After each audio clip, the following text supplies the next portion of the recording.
The Green Futures of Tycho by William Sleator, 16. Unfortunately, Tycho had no time to get a good look at the brontosaurus. He was lying in hot, stinking mud.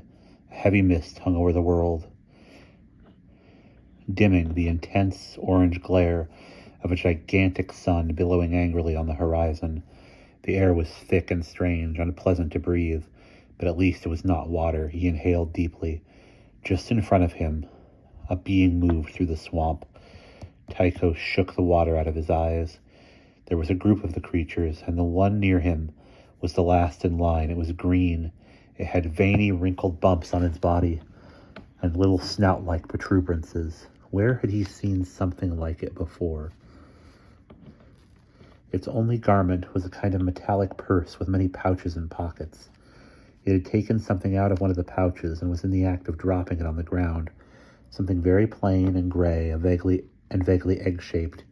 It bore very little resemblance to the glittering object in Tycho's hand. Tycho reached for it as it landed in the mud.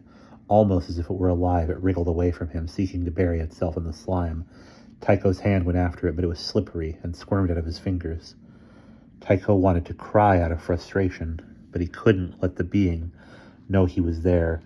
He stuck the jewel into his mouth and clenched it in his teeth.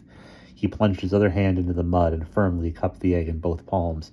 He scooped it up out of the swamp. Then his older self was breathing heavily behind him. He felt the beginnings of pressure on his elbows, holding back his arms. Ahead of him, the being was moving away. With one final burst of strength, Tycho broke free.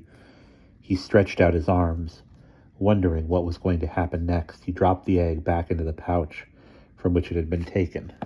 Everything went black. And that's the end of chapter 16.